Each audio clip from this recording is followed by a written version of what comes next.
Wow. I really wanted to do them all, but I ran out of time. I'll do them later. Oh my gosh. Listeners, if you aren't watching at this very moment, which obviously not everybody does, Melanie is wearing our famous shirt where it's just a bunch of our faces on her shirt, and she has little Christmas hats on her faces. Genius. You're genius. Well, they're stuck there forever because I used fabric glue. I'm hoping it's dried and not sticking to my chest. Oh, is that why you're running late? Yes, yes, I am running late because I stopped to glue Christmas hats on our podcast shirt. Yes, I am. Beautiful. Well worth it. Well worth it. Oh my gosh, Melanie. It's so stupid. Well, and it just tops it off that you have the hat on. I know. And the hat, I mean, it's really up there. Like I can't even see the tip of it. Oh, She's giving. Hang oh on. wait. Are I'll there drop elves? my. Huh? Are there elf ears too? They're they're Christmas koalas. No, Just on the side of your hat. Are okay. those Our elf? elf ears, Oh, because I am elf. wow. Look at you. Look at you. Stunning. Amazing. Also, the Wonderful. elf hat was not optional because I was like, oh yeah, I might try the elf hat. Then I saw how the elf hat looked on me, and it's a choice. But if you see my hair under it, I was out of choices, so we went with the elf hat. You know what? It makes the whole look though. Like it wouldn't be the same without the elf hat for sure. I'm just a Well, sexy little door-loving elf. yeah, okay, well, welcome to the show, everyone. This is a special show. It's our end of the year Christmas ho ho ho extravaganza. Yes. Um, Melanie and I had to get on because just for so many reasons. There's so many. I don't even know where do you want to start, Melanie? Also warning, this will probably be an explicit episode. Yes, it's not just for fun, the explicit marking this time. I know a few naughty fucks slip in now and then, but today we'll be talking about actual fucks. Lots and lots and lots. I'll start by saying that Kelly Escobar and Rocky are to blame for bringing my attention to this book, Unhinged. When I was on their podcast, the Not Writing Advice podcast, when I was on chatting with them, and I think Kelly has clocked that I have like this, 13-year-old boy sense of humor. So she was saying that because she heard us talking about Ice Planet Barbarians. Yeah. And I think she was like, you girls need to read this book Unhinged and discuss it on the podcast. And I kind of forgot about it. And then the other night I couldn't sleep. And I find like badly written romance novels like perfect for just putting me to sleep because I'm like not super invested. So I downloaded it. It's for those who are not familiar with the genre, it is a door erotica novel. Yes. Yeah. No, Yes. you didn't mishear that. She said door. Door. Door erotica, baby. Yeah. Door erotica. So obviously I had to tell Angela about it, and she's been reading. She's been Yeah. reading. I am very keen to hear your notes because I hear you're Listen, taking notes. I took notes, Melanie.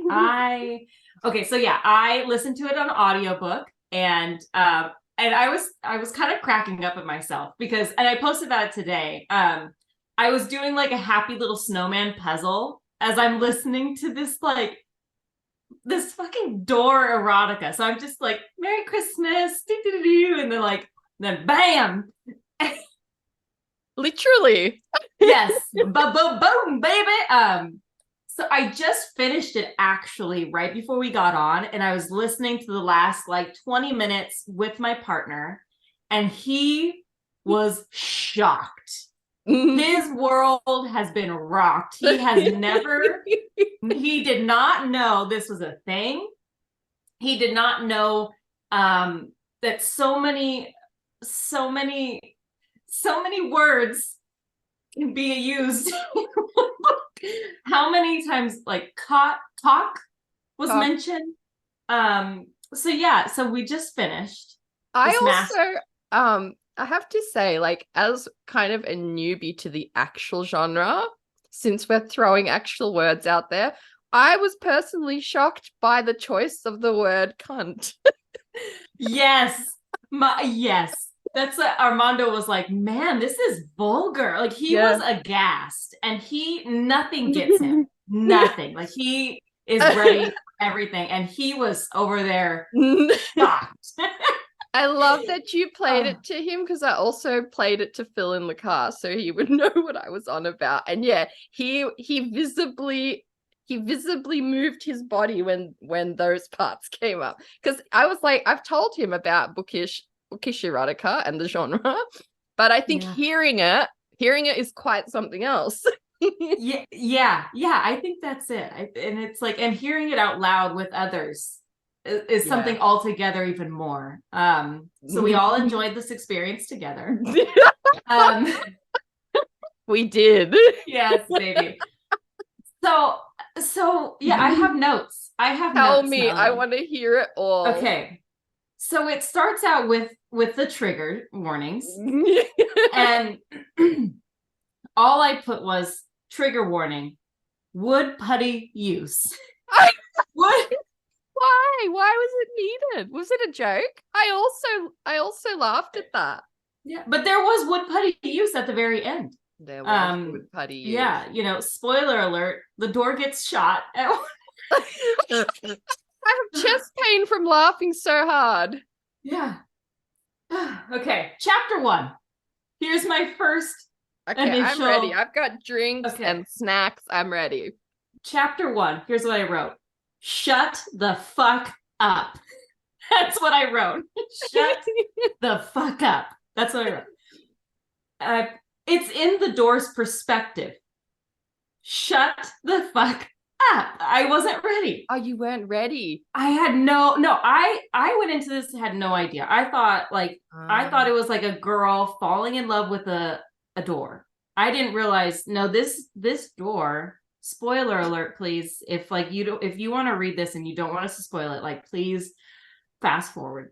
Listen to this. I advise you listen to this episode after reading if you plan to, because it's going to be full of spoilers.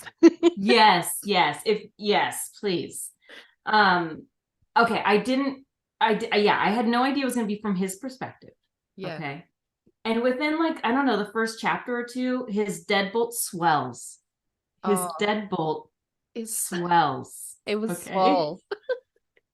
His deadbolt, like, it swells. All right. Okay. I was not sure what your notes were going to be, but I am living. Okay, here's the premise, right? So he's a door. All right. But he's not just a door. He's a sentient being. He is of an ancient druid bloodline. Like his father screwed a tree, I guess. Yeah. I think I got that his father was Zeus, right? Oh, okay. That's where the Greek stuff came along. Okay, good to know. So he is a tree and then he gets cut down, but he's a sentient being. So he's like watching this beautiful girl in her apartment. And he's like, wow, look at this babe. Look at her roam. But then he sees look at her roam. But he sees this, there's danger lurking. Okay. There's also there's an undercurrent of really terrible humanity in this as well. In this like 2-hour audiobook, right? Like there's some really dark, terrible themes. So he notices that a girl has gone missing and that the manager of the apartment complex basically has taken her and killed her. So he's got to protect Tana. Her name is Tana. In chapter 4, it says, Tana was in danger and I was more than a door. You know, like he needed to be more. So I just spat across the room. Okay, so in chapter 5, right? He finds her in a dream. Correct. And he tells her they need to make love so he could turn into a real boy, so he could protect her. And I'm thinking, wait a minute, this is giving me like Pinocchio vibes. This is giving me like Princess and the Frog vibes.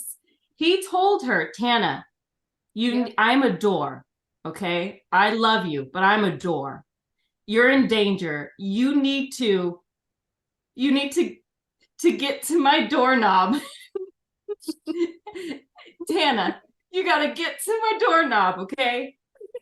And you gotta do something.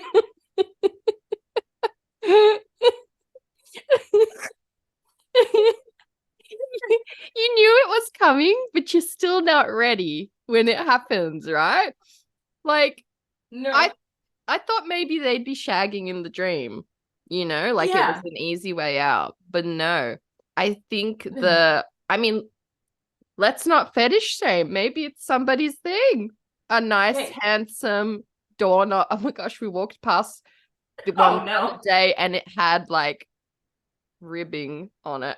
And my husband, who's now in on the joke, was like, "Oh, ribbed for her pleasure." I've honestly, it's changed the way I look at doors, because I too have been walking around and just looking at doorknobs thinking like, what? How? Which? Yes, that's why, right? That's where the question comes from. Which one worked for this? Yeah, because she has to screw the door to make screw the door him human. To make him human. Yeah. And so how did you feel about that? Okay, hold on, let me gather my thoughts. Gather yourself. She's gathering my thoughts. She wakes up from the dream and she's like, wow, that was okay. She goes, wow, like that was a strange dream. But what if, just what if that dream really meant something? I should have sex with my door just in case, just in case. Okay, but she forgot. She goes out for groceries and she comes home and her panties are on the floor and they weren't there before. That makes her kind of like, that's what triggers her. Because before that, she is like, you know what? And I don't know how you felt. You may judge me for this choice.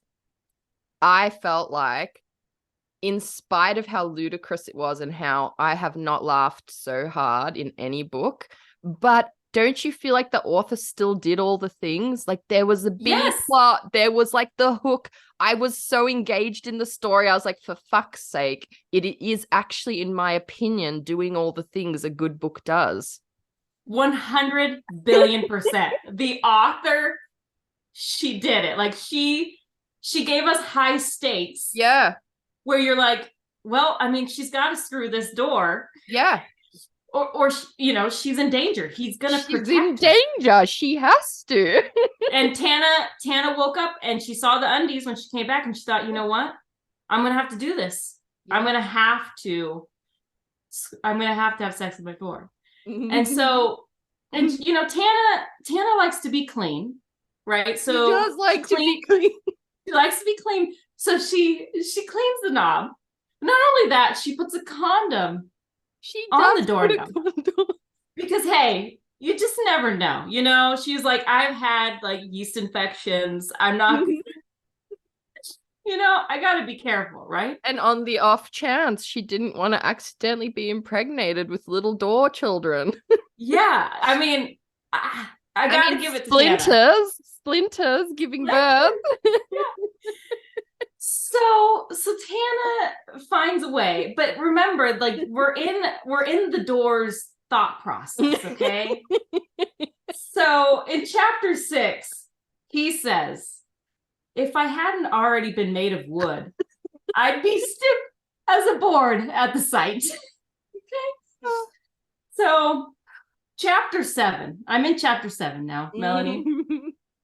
And I just wrote, she polishes his knob and she's thinking, wow, like she's thinking, wow, how am I gonna take this? And then I put, okay, she's really talking to the door. She starts talking to him. She's like, oh, haha, like, and she's giggling. She's like flirting with the door a little bit. And I just in all caps she puts a condom on him because germs. And then I all caps again. Oh my fucking God. There's sound effects. Shut the F up. There's sound effects. No. Because there is fucking sound effects. There is wooden creaking sound effects. Slamming. Banging, if you will.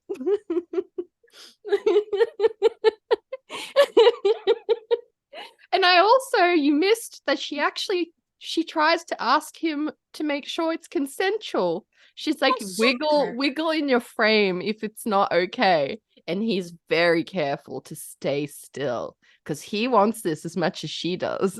He wants it bad. He wants it bad.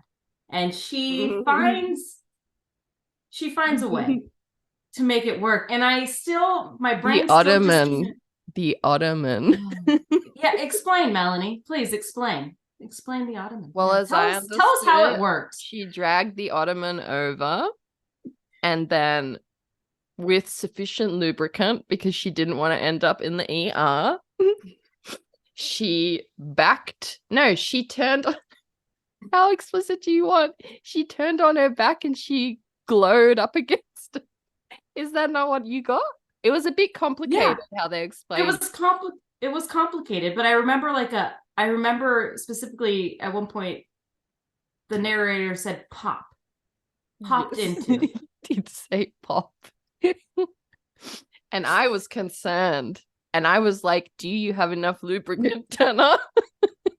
Tana, I don't know if there's enough lubricant in the world, Tana. No. Because it was a prominent doorknob, Angela. It was a very prominent doorknob.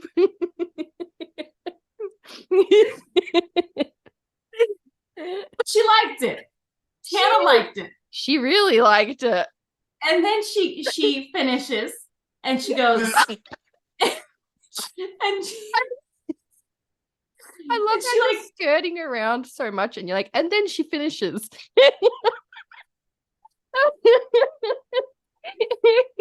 Tana finishes, guys, and she looks at the door and it's still a door and she goes, oh, maybe I'm just kinky. And then poof, the door becomes a real boy. Yes, he does. He does. Is there anything you'd like to add at this point, Melanie? The only thing that really amused me that was not there was how the door was made. And as I understood it, it was because his father Zeus saw an enchanting shaped knothole on a tree, and I was like, typical boy. I was just like, for fuck's sake, boys. That's probably based on facts. That is facts. I'm sorry, but like I read that and I was like, for fuck's sake, men should not have been given penises. End of discussion. Why was that the easiest thing to believe in this whole story? Was like, yeah, Zeus probably just fucked a tree, and now we've got little tree babies everywhere. Of course, that was just facts. That wasn't even fiction. Oh my goodness. It's amazing. It is amazing. And those who ever read it, do not skip the trigger warnings. They were I was like rolling on the floor laugh. Okay, not actually, but I was laughing very hard. And there's like a little note from the author. And he says, oh, the dedication slayed me. It was something like, this one is for the reader that tells me they use Control F to search for fuck in the book. How many times it appears. He's like, shine bright, you slutty diamond, or something. Yes. Like, yes. The author knows their audience. 100%. They do. And I was sucked in. Okay, so Doorman becomes a door. And now there's no door, right? Because he's not there to be the door. So Yes, they read need me to the rest buy. of your notes. Okay. So I'm like, chapter 9, they need to buy a new door. That's your So, note? They need to buy a new door? How is that your note? okay, but I'm just going with what's happening, okay? So they order a door and somehow it gets delivered like real quick, right? But Amazon Prime be like that. Yeah. Amazon Yeah, I Prime, guess so. yeah. Yeah. And while they're waiting, they like just watch a movie. I'm like, Mhm. is this for real? And I'm pretty sure some kinky stuff happens. I'm pretty sure. I can't remember. They It's go all blur. shopping. They go shopping, and everyone's lusting after him because he's so hot. He's Yeah, he's so so hot. hot.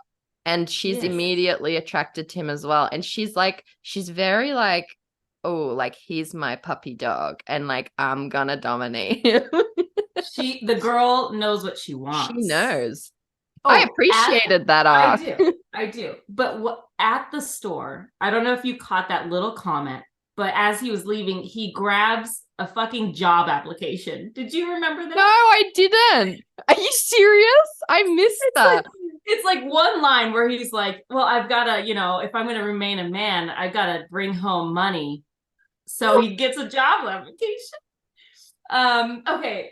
And then, while they're building the door, Melanie, she uses pink girly tools, to measure the doorway. She does. You know how, like sometimes as a gift, you'll get like a little toolbox and it's all cute, girly, like a No. tape measure. Okay, well, we like at our like hardware stores, like for girls, they sell like bags of tools and it's all pink and cute. Okay. Gotcha. And she mentions how she said that shit is expensive. It's a pink tax because anything that's pink, it gets taxed a little bit more because the girls like a little razzle dazzle, And he says, why should you pay more for smaller, flimsy things because you're a woman? That seems silly to me, he says.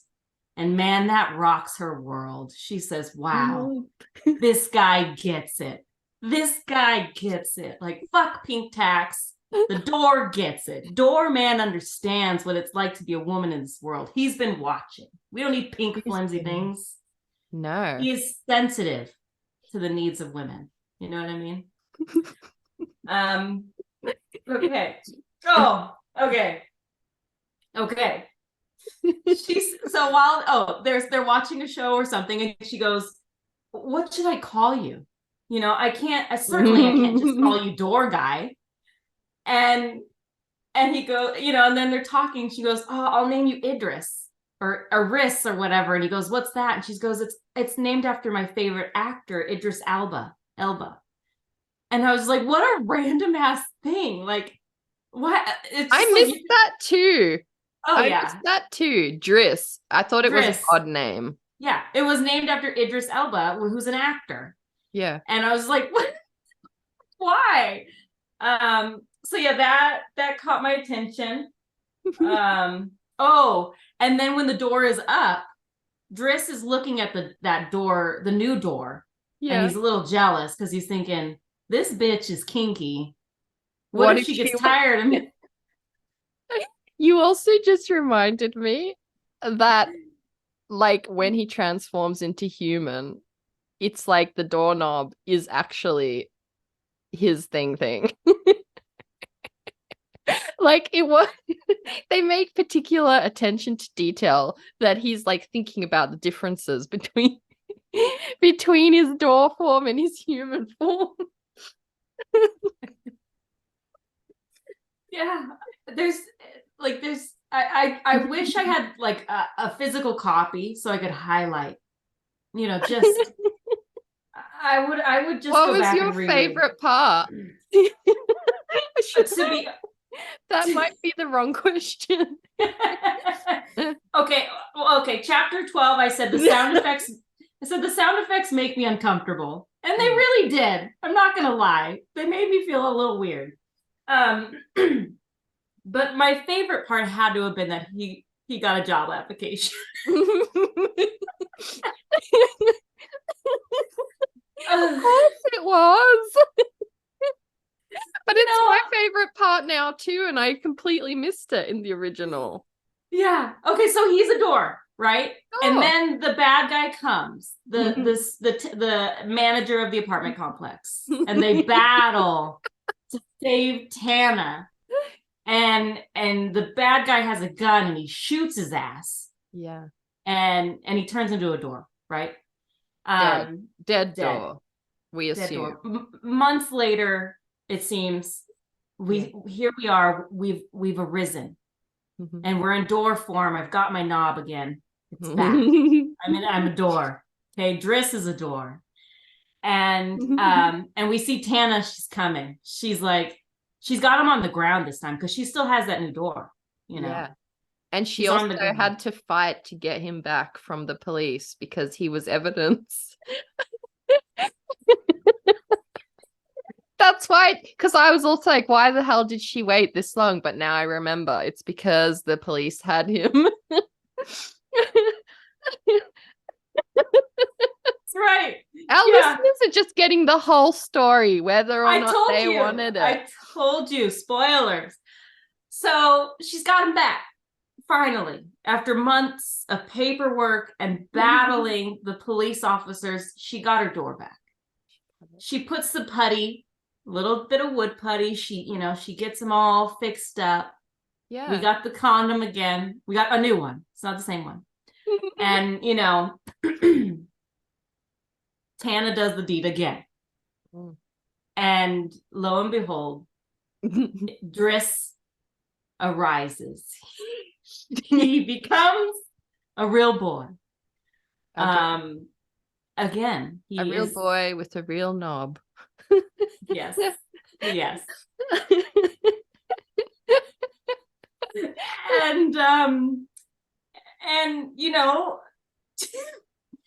and like more random like things like all tie up the end where it's like a guy in like weird robes came to my door while you were a door and he handed me this wallet and inside it's like a fake ID with Driss and his name and like that he's like 32 years old, he's got a license, he can work, it's got some money. He can apply for that job. Yeah, but I don't think he needs to work because didn't he also give him like a gold credit card with like probably endless money? I was like, oh, well, now it's giving 5th generation chaebol. Yeah, like now we're good. Like now I'm like, okay, Tana, you hit the jackpot because this guy, he's got his thing going on, he's great looking. And he's magical and has all the money in the world. So we tie this book up in a perfect little knot. We do. Tana is so happy. I do also want to make note, okay, that it's narrated for the most part by the male voice, right? But anytime Tana has a line, it's a female voice that speaks her lines. And her voice is very like very Valley Girl or like ditzy or something, and it killed me every time because it just came out of nowhere. Where he's like, oh, my knob is blah blah blah, and then it's like, oh my God, Driss, you're so great. I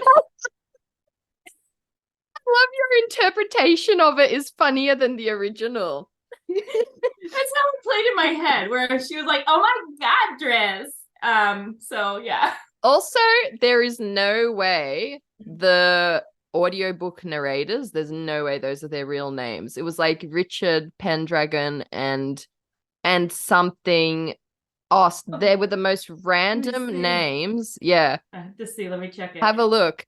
And I was like, those are not their real names. But then I was like, when I was listening to some of the scenes, I was like, yeah, that tracks. That tracks. Might not want to be there.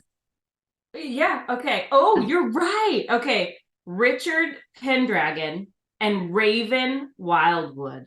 Wildwood. They are not real names. Unhinged, an erotic door romance by Vera Valentine. Yeah. So do yourself a holiday season favor, my friends. And you know what? If nothing else, I just recommend it as a piece of like literature I've never laughed so hard reading a book because it's just so I mean, somebody's gonna love it for a whole bunch of other reasons. Yeah. And I Yes. salute you. I salute you. But I just found it so comical. It's really short, really easy to get through. And yeah, it comes with this Pub Persuasion co-host's recommendation. Honestly though, like the story does keep you like curious, and I didn't have a hard time like besides the sound effects. I didn't like, and I was laughing obviously, but like the story keeps you in. It does keep you in, but don't you think the laughs are a bonus? Like, I think anything that can make me laugh is like winning, as being like, it's so rare to actually laugh out loud reading a book. So I think in that regard, I'm like, yeah, there's so many things I think she killed. Like, I think she really made like and I think she's in on the joke. That's the thing I felt. Yeah. As she write, and that's what made it probably fun to read. It didn't feel like it didn't feel unhinged. It felt like she was like in on the joke of like how far-fetched this is, but also not that far-fetched given the human race. Hell yeah. Hey, Tana was kinky, and you know what? To each their own.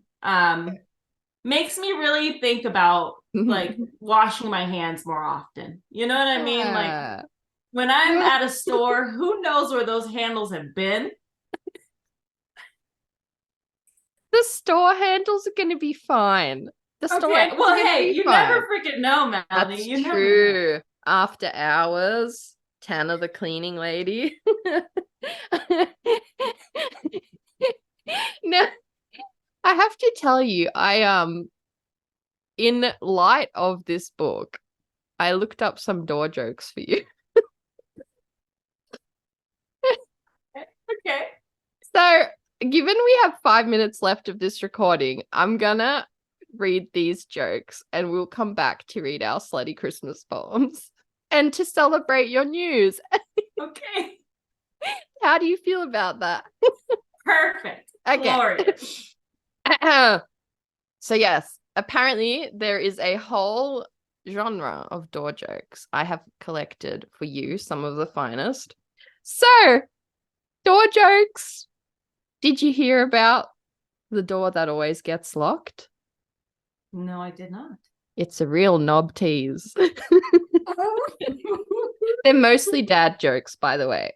But now, like now that we've read the door erotica, they're like kinky. They're not even dad. I mean, I picked the sus sounding ones. I'm not gonna lie. Good. Doors like people come in all shapes and sizes. There's no such thing as a one size fits all entrance. Why was the door embarrassed? Because it couldn't find the keyhole in the dark. And there's some that are just one-liners. There's nothing like a good door handle to help me get a grip. Oh, did Tana write that herself? Tana wrote that one. Oh, she sent it to me personally. Tana, if you're listening, I know you are just like sweating right now. There's whenever someone tells me to hold the door, I can't help but think of Hodor. Oh, I was just pissing myself at that one. Knock, knock. Who's there? Olive. Olive who? Olive the way you open doors. That's so stupid. That's so dumb. This one was a good idea, but I edited it. What kind of carpenter is a favorite with doors? Oh, what? A carpenter who really knows how to handle a knob. Read them faster because I'm running out of time. Don't let the door hit you on the way out unless you're into that kind of thing. The door was so heavy I couldn't handle it. It was a knobstacle. A knobstacle? Oh Lord. The door was so rusty it creaked. Oil me.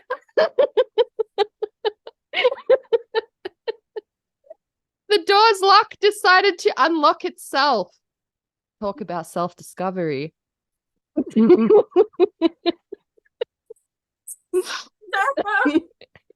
The bathroom door was feeling flush with success. Get it?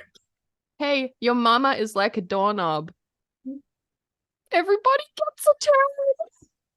That one's bad. And I made these ones especially for you. Did you hear about the new door everyone's talking about? No. Her name's Ricky. She bangs. Honestly, what do you call a pile of different doors all laying on top of each other?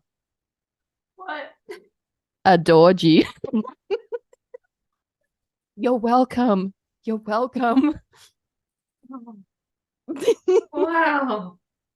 I need to recover from that. Yeah. Whew. Who knew we could record for 40 minutes? Although this is what Ryan and Clarabelle do. I love their show. Yeah, they just dissect books and like laugh at them. So it's our Christmas. We'll party how we want to. Shit. No shit. I think I'm gonna have a heart attack. Yeah, we'll take a break to reset because I really want to celebrate your news as well. And we of course have our Skanky Christmas poems. You're not even ready. Oh shit. No, I'm not. I am done after this. So yeah, okay. We'll go. We don't have to do a full 40-minute episode for closing. Oh, you already know we will. Right. Hello. I am still recovering. I think Me too. I laughed so hard I gave myself a headache. I have chest pain from laughing so hard, but on the other side to normal anxiety pain. So it's just joy. Joyful. Just joyful doors. And I feel like we almost have to reintroduce the podcast. I feel like I want to introduce, or maybe you want to share the news differently, but I can cut it out. But I felt like we needed to draw attention to the fact that today I am chatting with Publishers Weekly Fall 2023 Flying Starts Angela Montoya, who had a yes, I'm going to read the little thing as well, who had the Publishers Weekly spotlight as one of the authors of the 4 most promising season debuts. I don't know what in the fuck is happening, Melanie. I don't know. Like, I know. I don't know. Like, maybe someone's paying them to do this. I don't know, but it's thank you for whoever is in charge of this. Yeah. What a crazy, wild thing to have happen. I almost want to read your article. I don't know. Like, we have another whole 40 minutes. Would that be like, or should we send listeners to go read it? What would you prefer? I don't know. I mean, I don't know how long it is. I think I posted it on my Instagram. But yeah.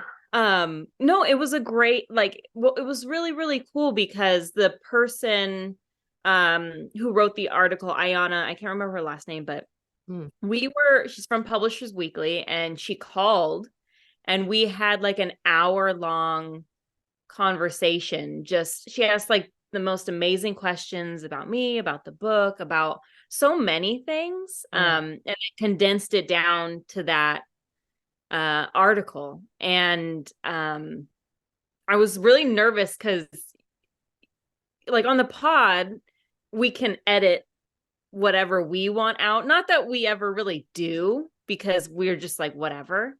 But it's not live. And this one was, I didn't really know her. I didn't know if I was going to say something on accident or, you know, you never know how things are going to go. But when I read the article, I was like, oh, like, yeah, perfect. Thank you. Like, you know, and she was so nice and warm and excited about the book and my career. And it was just a weird, amazing experience.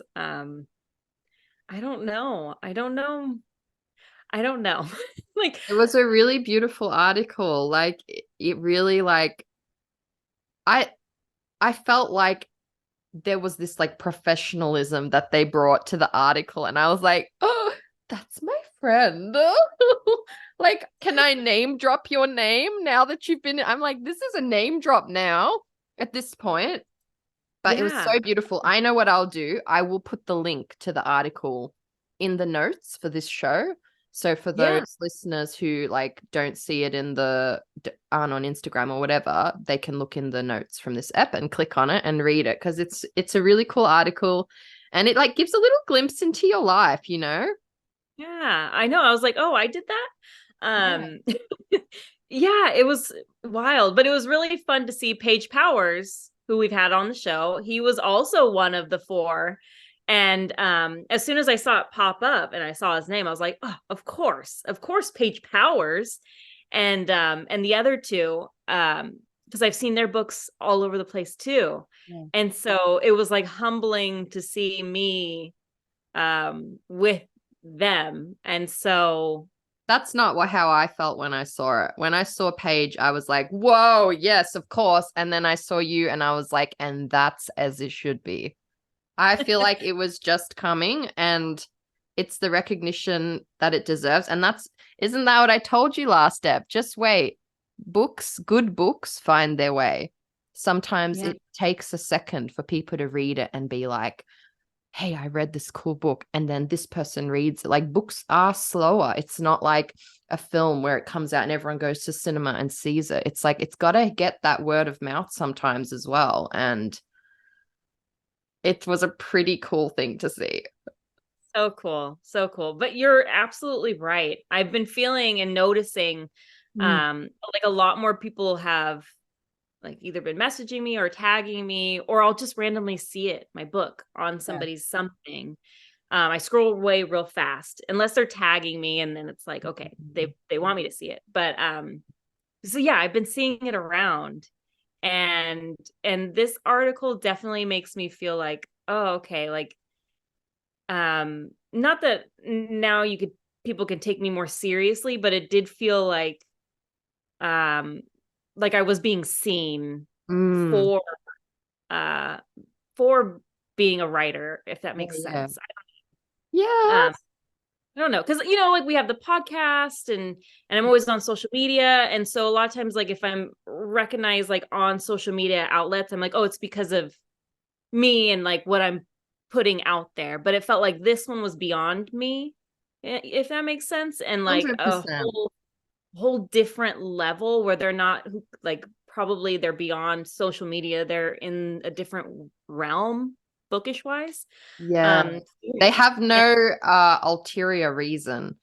They're yeah, strangers. If they didn't like it, it would have been nothing. It would have just, you wouldn't have heard about it. But yeah, they have no reason to do that other than that they fucking love it and it's epic. And it is such yeah, an achievement. And like, we need a whole episode just to celebrate that. yeah, shit, like yeah, I'm just like, I don't know, I was so humbled, and then also like, oh shit, okay, Yeah. like, oh girl, you did Yes. it. Yeah, so pretty cool. And then like Sinner's Isle was on like a Kirkus list of like YA books, and That's you right. know, like I remember last year around this time, my cover hadn't come out, Yeah. and you know how like at the end of the year, or beginning of the year, there's all these lists of like, debuts we can't wait to see, or books we're excited about, and my book wasn't really on anything because the cover hadn't come out yet, and there wasn't really much buzz. And I remember you being like, bitch, you'll get We'll there, get it's there. coming. And so like, full circle moment. Not that being on lists really matter, because at the end of the day it's about your readers and what people are Yeah. seeing. But you can um celebrate it too, because it's pretty fucking major. And it is like that kind of, like you said, it's that external validation. And it's not that you need that to keep going. You're doing it anyway. But it's pretty fucking cool, and you're allowed to celebrate it and just be like, damn, I'm bad, she bad. And It yeah. is. It's Yeah. like baddie status achieved. It does feel like a new author level unlocked, and like it's gonna boost sales majorly, I would say, being in something like that. Like, so fuck yes. Let's I sell the hope book. so. Fuck, I hope so because It will. next, coming in a few weeks, I'm gonna Yeah. try and pitch a whole new story. So maybe I can use this as a little like, see, you can bet on me. Mm, We'll see. Fingers yes. crossed. And do But yeah. you know when you're going to be able to show the world your cover for A Cruel Thirst? Oh gosh. I think like maybe I think it won't be till like February or March. We've got time, but Torture us like that. Torture us. I know, but the cover is done. We're done, and it is. Oh my gosh, um, like shit, it is so good. I freaking love the cover. I don't Like even know which one you picked in the end. Do I? I don't know. I don't think I've shown you the very final No. version. It's like I'll be similar to surprised. I'll be surprised as oh, everyone else. Like, but like the early ones that I saw. I mean, no, you can send it to me if you want, but like whatever it was out of what I saw, like yeah. shit. I know. Like Gonna be I love the Sinner's Isle cover so much, and it fits the book so well. And I yeah. was like, oh no, we're not gonna be able to top that. But not to bag on my Sinner's Isle, because obviously I love my No. cover. But the A Cruel Thirst is such a cool, unique cover. It's hot. It's good. I love it. And I feel like the real super fantasy, like book box folk, the bookstagrammers are gonna froth for this yeah, one. lots of frothing. For Now, speaking of frothing, I believe oh, you have a slutty Christmas poem to read me. so I don't know why Melanie came up with this idea. Because we were talking about 40 minutes of door erotica, and when you were reading it, I made a joke in our Discord that I would write that we would have a Christmas ep, and I made a joke that I'd write you a little slutty Christmas poem to celebrate the end of the year. yes. And you loved it, so we went, as per usual, I make a stupid comment, you actually love it, so we do it. Yeah, it's on par for us. Melanie and I we're a world apart, but our brains are in the same frequency, which is so fun. Hashtag apples.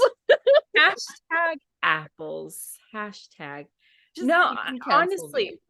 no. Well, so Melanie and I have been talking about like, it's so interesting how sometimes like you notice ideas that are very similar to your own kind of circulating. And like, oh no, like did I take that from something? Yeah. But no, sometimes it's just the way the universe is working, or you're picking up on something, or you've maybe all seen the same media at some point or movie, or who knows. But I saw Melanie had posted about a little snippet of a work, which we will get to after our slutty poems, but it mentioned apples, and I was like, holy shit, like this short story I'm working on has apples in it. And I was like, what the fuck are the like odds of us we're just writing sitting there writing about apples out of the blue? But you're so right. like, I think it's good to have these conversations as well, because yeah, like that's what we were saying in our DMs. Ultimately, like if we're all consuming similar stuff and we're all like reading each other's work, like we're going to be inspired by each other, you know? And I think like ultimately, like I know it's something when going into writing, I'm so protective of ideas and like, oh, like you feel like you come up with the most unique thing. And so if you see someone else doing something similar, the human instinct is like cagey, you know? But realistically, that's something I've like self-therapized myself out of over the years, because realistically, we like, you know, even like if something goes viral, some movie or something, and everyone watches it, everyone might decide to write something like Hunger Games-ish again, because Hunger Games is just going, you know? And it's that thing of just like knowing yourself and knowing that your version of how you write it is going to be so unique. And like that's the thing. Like, if we can inspire someone with our ideas, like, that's fucking living. Like, that's not a bad thing, you know? Like, I think it's amazing. And it's why even though sometimes I get like nervous to share snippets of my work online, I'm like, you know what? If it's going to inspire someone, more power Yeah. to them, you know? That's art, right? Isn't that what art is for? It's to make you think and to inspire others, and yeah, have at it. I think it's beautiful. Yes. Well, okay. Well, we speaking of both beautiful have, things. yes, we have a what's that word? I don't remember, but like we both are planning to write poems, slutty Christmas poems, right? Yeah. We both have that in mind. Let's see how different they Okay. are. Let's see where our brains have gone. We have Yes. one subject, slutty Christmas poem.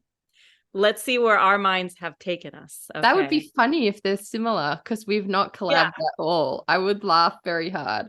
I don't think if yours is like mine, I will freaking faint. I would laugh very hard. Oh, you go first. You go first. Okay.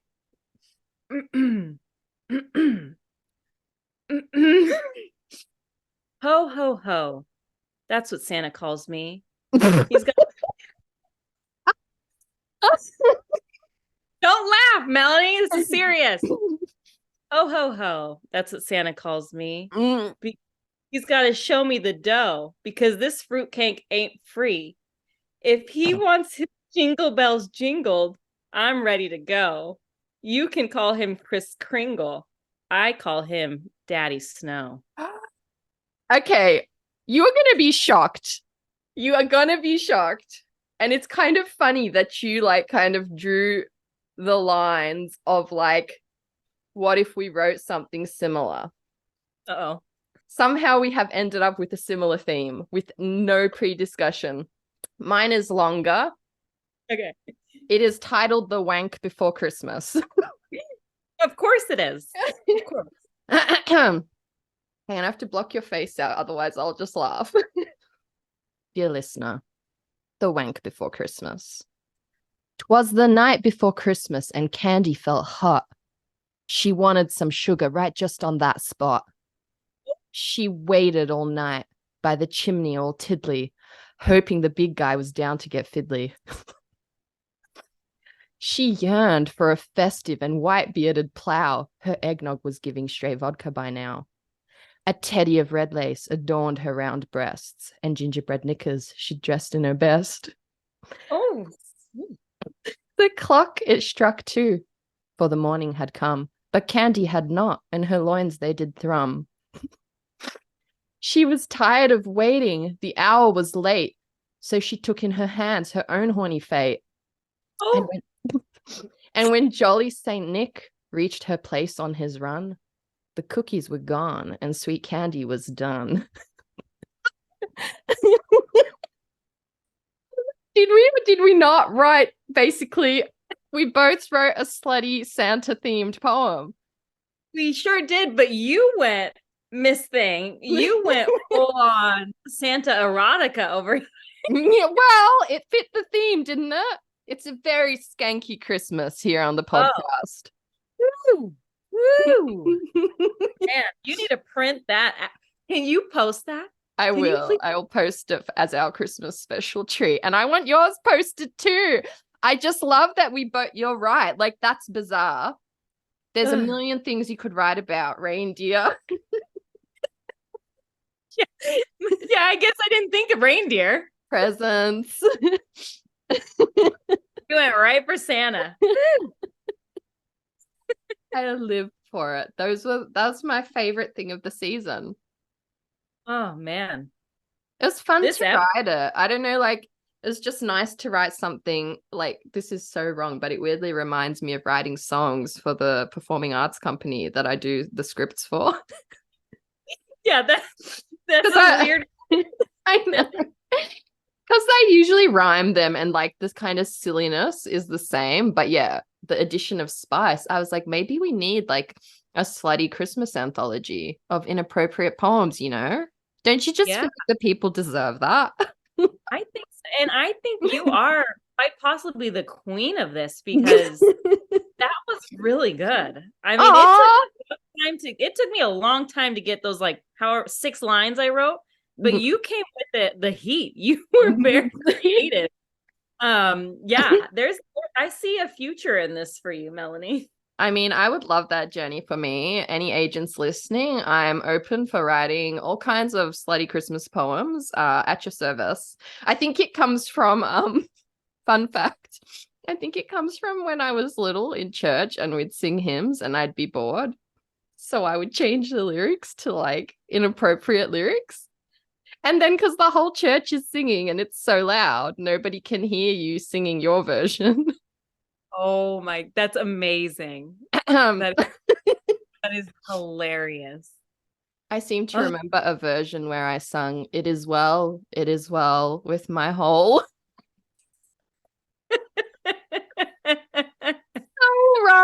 So wrong. She should have been smoked. You were just like in the pews and you're just belting out it is well in my hole. Yeah, I was. Nice.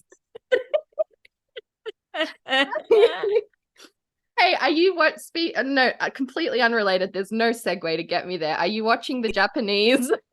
Are you watching the Japanese drama? I am. What was it called again? I can't reach you. Oh, okay. Yeah. I can't reach you. Oh, you awesome. Make my accent sound fancy.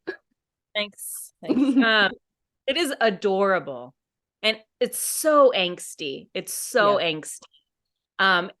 Just to summarize, it's like about these 2 boys who were like best friends growing up. They're still best friends. Yeah. And one is like catching feelings. Yeah. I think I'm like 3 episodes in.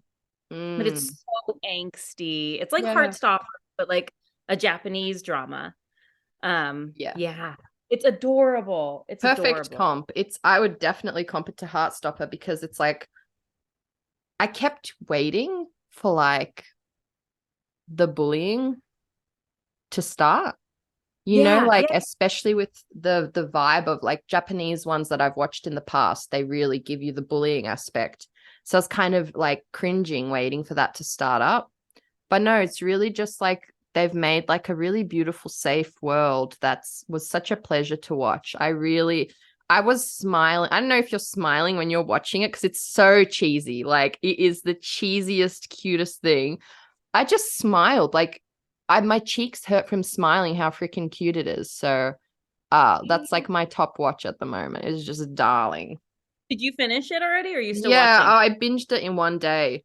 Because the episodes are really short. Yeah. Right? Feels like it at least, but it is. It's like 20-minute episodes. 8 20-minute episodes. So it's almost just like 2 movies or something. Yeah. No, but what you mentioned, same feeling. Like the whole time the blonde kid in it. I was like, oh no, here he comes. He's gonna rip them apart. And so far in my 3 episodes, it hasn't happened. So I was like, oh, thank God. It's just like a nice, cozy, like angsty, sweet story. 100%. I was watching that blonde kid and just clenching like it's coming. But you can relax and just enjoy the heart hug. Yeah. I'm informed. It was like, so heartwarming. And I think that's what reminded me. I mean, obviously, like the 2 boys' love story, whatever, but like the Heartstopper vibes is coming from that. Like they've made like a safe world for the most part, you know? I love that. I love it. I love it so much. New comfort watch. Yeah, it's really sweet. What else have you been? Is that what have you been just binging on that? That, and there's this Korean dating show called Inferno, Singles Inferno. Oh, yeah. So I'm binging that as well, but there's only 4 episodes, alas. So I'm out of episodes, but yeah, they're basically just like, well, they're supposed to be on an island, but they keep going to the hotel, which is kind of annoying me. Just complaining about that. But yeah, just that, Christmas movies. That's pretty much it. Very nice. Well, I've actually been reading a ton, which has been so happy for you. Yeah. Yes. I think I've been able to, and it's one of my goals, which I want to ask you about goals for I knew it was coming. I was about to ask, did yeah. you think about your goals? Yes, like I really and truly want to be able to pull away a little bit from social media, or just be mindful of my time on there, and just like when I'm on there, be meaningful about it, and then get off and actually, consume. I want to consume this year. Like I want to read so many books and just watch shows and do those things. Like I'm not gonna lie. I'm pretty sure it was with Jason June where I finally have come to terms with, and maybe Paige Powers. I'm come to terms. My hobbies are just being in the world of story, either watching, consuming. I love consuming stories. So that's what I really want to do next year, is just like not be on social media as much and just consume and like breathe it in. I want to read so many more books. And so I've already been starting, and I was just like, yes. Like this is like, it was that joyful feeling that I had before I stopped reading as much, when I started writing more. And so, so I just finished, I've been finishing a lot, and they've all been so good. So, and I did just finish reading your chapters, which we had mentioned apples a little bit ago. And the apples are in this. And I have to say, I'm not going to like say what it is this book is about or anything, but I have to say, like, it feels like some of your best stuff. Like it really and truly feels like perfectly your voice. Like you nailed the voice in this story, and it feels like very comfortable and natural, and the world building, all of it. So Melanie has entered the chat. Melanie Schubert is coming with the heat. Like, how are you feeling with this project? I feel very shy now after that, but very like very, very happy, because I think that's probably why we send each other early work. Sometimes you need your friend to tell you it's good, because it is like when you're alone with the working on it, that feeling of you reading like, wow, it's great. And then you're like, no, it's not, it's shit. 100%. And that's why sometimes we just really need, thank you for reading it so quickly and for all that feedback. Because like this is actually a project. I started this maybe when we were doing Pitch Wars and we were waiting to hear back, or I had started it just before I got in. And so I put it aside to work again on Pitch Wars, on the Pitch Wars book in 2020. And because it's dystopian, it's like quite different to the other stuff I've written. Although I have a bunch of dystopian ideas that I just haven't got to.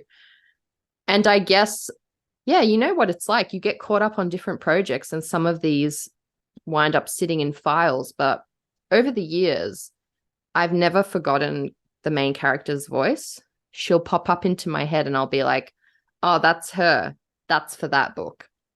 So it's never left my mind. I've just been focused on other stuff. And like, as you know, I was struggling with the other book all year. I've kind of like the other way I was working on the dead boyfriend one. I would come to it and struggle. And I would like the initial fire that I felt for, I kept trying to capture that again. And it just wasn't really happening. And I can't help but wonder if it was more of an idea than a book. I think I had an exciting idea, but I didn't fully flesh out a world. And it was actually like when I read your recent pages and I was like, oh, I love this world. I love sitting in this world, that it kind of woke my brain up, and I was like, I don't love sitting in the world I'm writing right now. And that's a problem.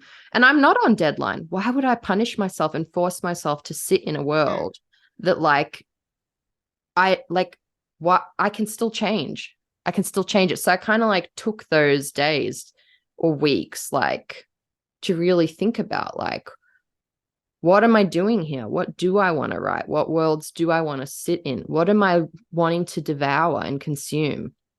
And I kept I kept Googling dystopia recently, YA dystopia on Netflix. This is even before I put two and two together.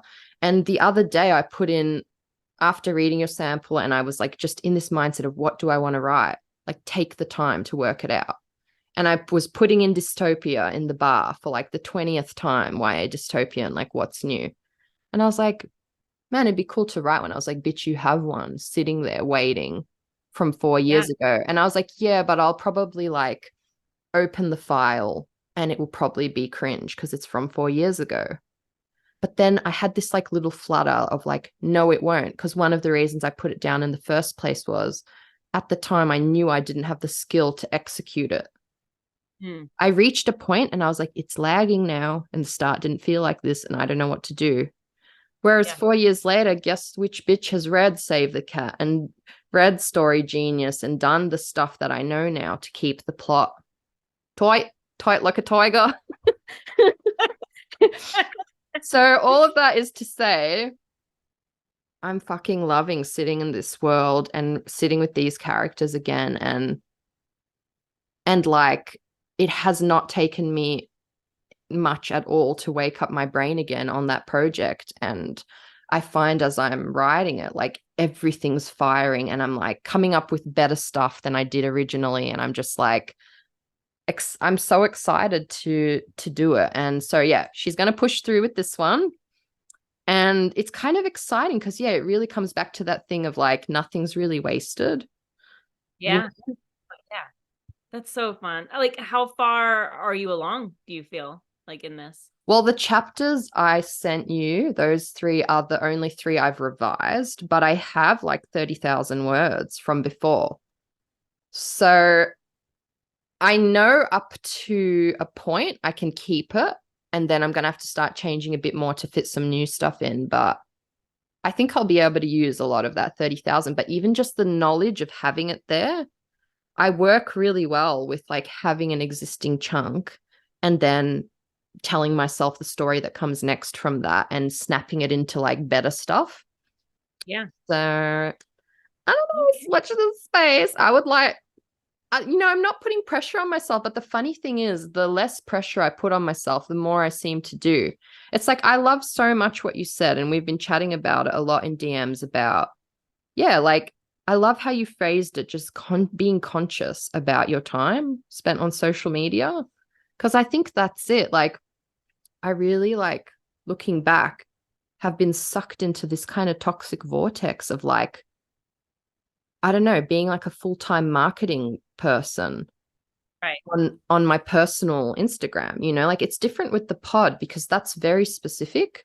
And I always feel like it's like productive and like good and we love doing it. And like, but yeah, with my personal one, I think I have been chasing like the likes and the growth but that's not my own idea. I think that's something we've been pummeled into us that we need.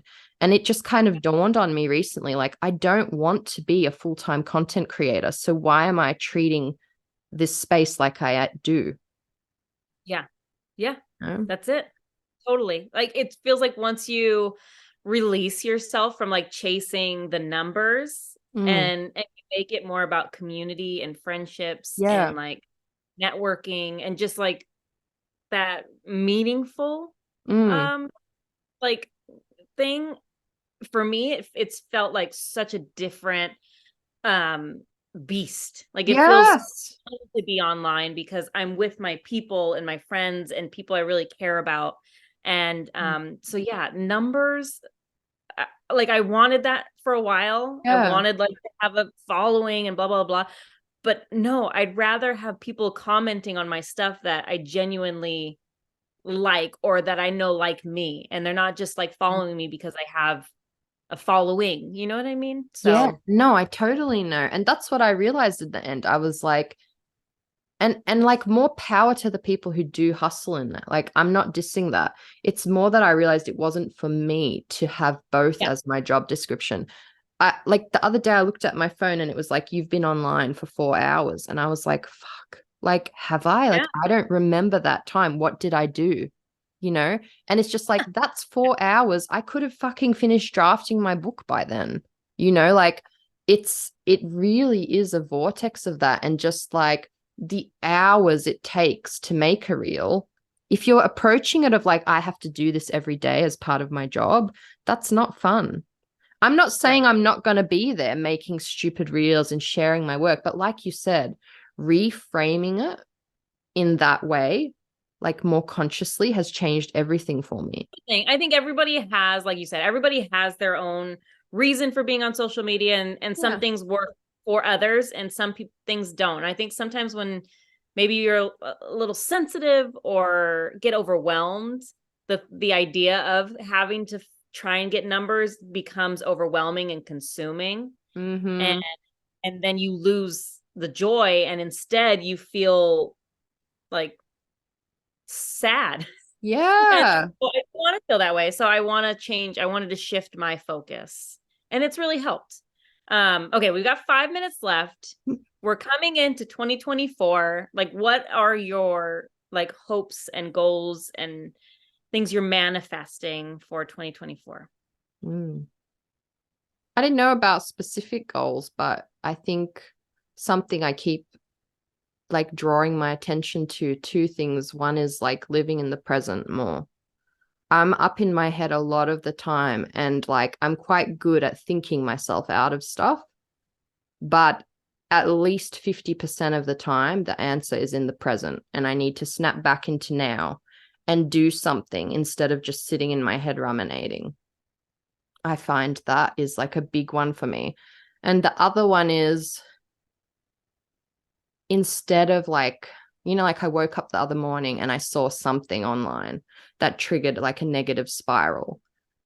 And then suddenly my brain was counting all the things I was failing at.